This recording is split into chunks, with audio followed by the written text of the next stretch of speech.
Okay, cool. Let's talk about integrity, message integrity.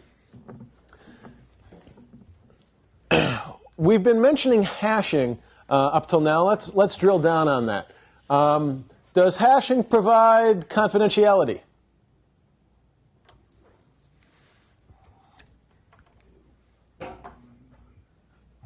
Are you encrypting something?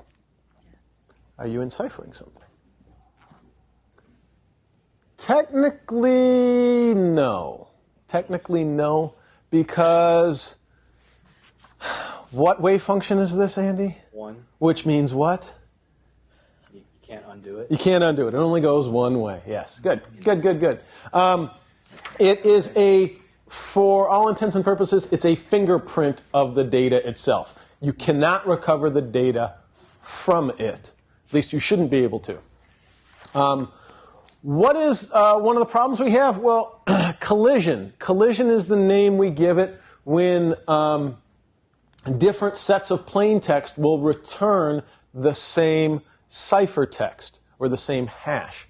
Why is that a problem? Why would we care? If you can't recover it, why is that a big deal? I think we mentioned it before. Because it's usually used for integrity checks. Good. To make sure that the data hasn't been changed. Right. And if multiple plain text messages can result in the same output, then you've lost integrity. You cannot prove that that message created that digest because multiple messages could have produced that digest, right? Good. And this is how it would work. The sender is going to send the message. They're going to hash it and get that fingerprint back. The receiver is going to get the message. They're going to run the message they receive against that algorithm and compare these two. This isn't actually moving. It's the receiver's looking at this digest and the digest that the sender sent and seeing if the two compare, if they're the same. Not that they're similar, but they are exactly the same. If the message is intercepted and modified at all, where will that be caught? How does the receiver tell the difference? Comparison. Yeah. When the new message, the modified message, gets hashed, this value would change, and it would compare. It would be dissimilar to the one that they'd received. Good. Like we said, no confidentiality, just a fingerprint.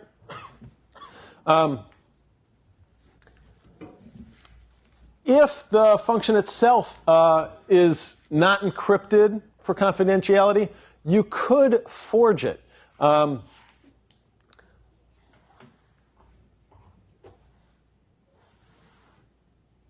If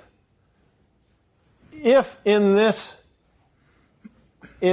instance they intercepted both the message and the hash value, couldn't they just recalculate their own hash value and append it to the message? That way, it would be a good way to intercept that message and modify it. I don't know if I explained that properly. If me as an attacker got in the middle of the sender and the receiver, and I was able to intercept both the message and the hash value, I could change the message. I could run the algorithm against my new changed message and modify the hash value to reflect that and send those both along. So now the receiver would be comparing the modified hash against the modified message hash. So one of the things that we can do is you can encrypt both the message and the hash itself. Does that make sense? Good. MD5. Probably the most popular of the hashing algorithms. Why is it nearing obsolescence? Crack 512 bits like that way too fast. Yeah, 512 is now seen as 128. I'm sorry. The block is seen as okay. The Digest. The digest itself is not long enough, right?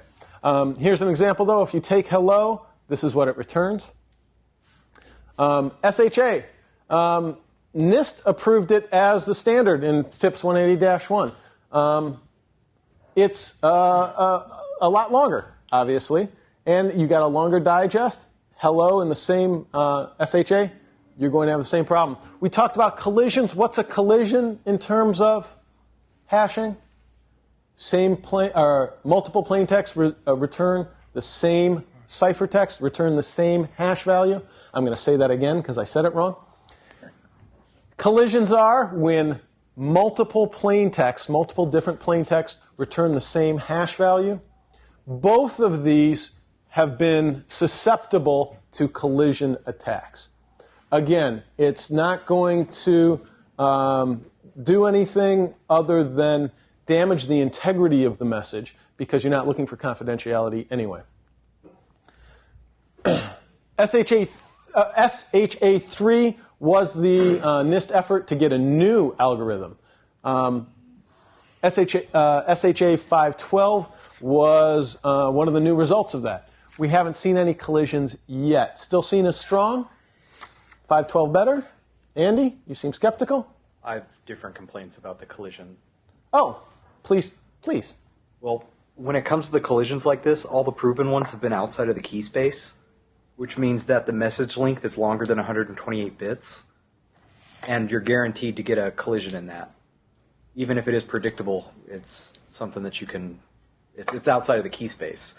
So what I'm saying here is that if you take all of the possible 128 bits worth of key space and you fed that bit stream into there, you should get no collisions, okay? But if you go outside of that key space, you're guaranteed to collide with one of those. So it was an implementation error is what you're saying? No, it's just that the predictability of the collisions, you have to add text to it or modify the way that it looks. It's one of those things that if you see it in a message, you're probably going to notice it. Okay. So you would have to manipulate the message beyond the parameters of the process itself to return a value that a hash value that would collide. Yeah. All right. So it would be difficult to actually claim that message was mistaken for the original plain text. Somewhat, yeah. Okay, that's a good point. I did not know that. Thank you. Good. Other hashing algorithms. This one out of Australia. Again, we're increasing the amount of input. European alternative was the RIPEMD 160. Larger digest value, again, claiming no collisions. Parity. We talked about parity a bit already. There's different ways of looking at and arriving at parity comparisons. Even parity and odd parity. In the case of even parity, what are we counting? The number of ones. The number of ones. And if we have 2 ones, why is there 0? Because you want an even number of ones. Good. It's showing that we have an even number of ones. And if it's an odd number and we're counting ones, why do we have 1?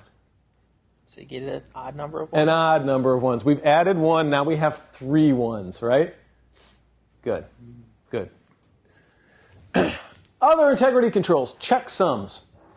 Also known as the message authentication code. Why do we use MAC or MAC when we already use MAC for like 8 other things in the IT field? Because we added an H. Oh, because we can add an H later on. Yes. Because we're crazy. Because it's magic. Because. Good.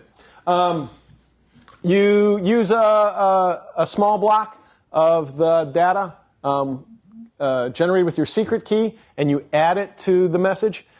You're pulling it from the whole message, and when the recipient decrypts the message at the far end, they're comparing the checksum that you sent with the message to the one that they generated. Again, very similar to a hash, but when we use a hashed message authentication code, we're putting the hash in each frame of the message.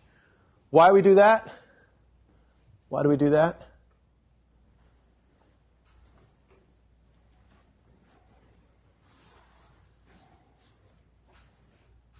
Why not just have it at the end of the message? Why stagger it inside? Aren't we afraid of repetition with that?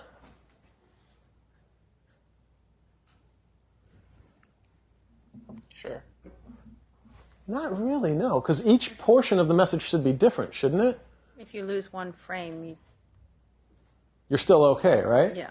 And it gives you a more granularity of assurance that those frames are each correct too, right? Okay, good. Good. Questions about hashing? Questions about integrity controls?